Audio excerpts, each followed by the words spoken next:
Next question, which is fourth question. Let us read out the question.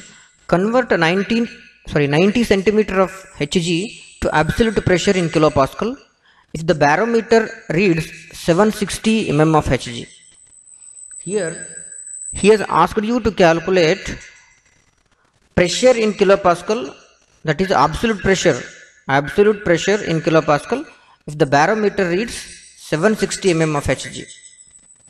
So barometer is nothing but it is a device which is used to measure the atmospheric pressure. So barometer reading is nothing but it is atmospheric pressure. Here we need to convert 90 centimeter of mercury column to absolute pressure. Okay. Now we know the formula, that is absolute pressure equal to atmospheric pressure plus gauge pressure. So this absolute pressure we need to calculate using this formula. Okay. Atmospheric pressure he has given in the problem itself, that is barometer reads 760 mm of Hg. This barometer reading is nothing but atmospheric pressure reading. So but this reading he has given in terms of height of the mercury column. You just convert this height of the mercury column into Pascal. Okay, we know that 760 mm of Hg equal to 101,325 Pascal.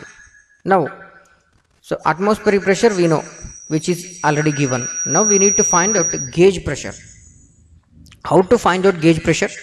Same formula, basic formula we'll use here. Pressure P equal to rho into G into H. Here mercury I have used, that is why density of the mercury and height of the mercury. And density of the mercury is 13,600, G is 9.8 into Hg, height of the mercury. He has given 90 centimeter height of absolute. So centimeter I will convert it to meter, 0.9 meter. So gauge pressure is this much. Okay, this much of pressure, kilopascal. So now from this formula I can easily calculate the absolute pressure by adding atmospheric pressure plus gauge pressure.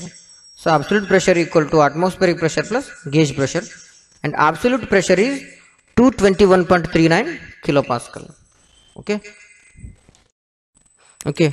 Now next question, which is the fifth question. Read out the question. Convert 50 centimeter of Hg, that is mercury column, which is vacuum, which is measured in vacuum, to absolute pressure in kilopascal when the atmospheric pressure is 100 kilopascal. Here also we need to find out absolute pressure. We know the basic formula, absolute pressure equal to atmospheric pressure plus gauge pressure. Clear? But in this case gauge pressure what he has given is vacuum pressure. Okay. If the pressure is vacuum pressure, we need to minus it from the atmospheric pressure. If it is positive, we need to add it as a gauge pressure. Okay. Atmospheric pressure what he has given is 100 into 10 to the power 3 Pascal, which is given in the problem. And now find out the vacuum pressure. Rho gh into height of the mercury. So vacuum pressure which is exerted by 50 centimeter height of mercury is this much of Pascal.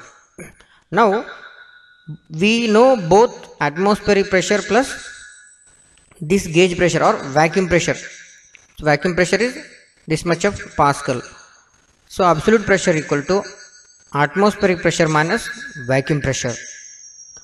When you use this formula and when you use this formula is, if the pressure is positive pressure, we need to add it to the atmospheric pressure to calculate absolute pressure. So if the gauge pressure is negative, we need to minus it from atmospheric pressure to calculate the absolute pressure. Here he has given vacuum pressure, that is why to calculate absolute pressure I will minus this vacuum pressure from this atmospheric pressure.